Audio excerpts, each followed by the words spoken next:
Pak Allah pesan pada saya, Tun Abdullah Badawi pesan pada saya untuk membetulkan pasukan, untuk meningkatkan kembali integriti pasukan.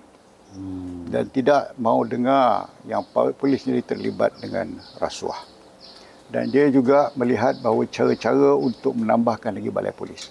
Kerana pada masa saya sebagai Ketua Polis Johor, saya melihatkan bahawa tak kurangnya balai polis.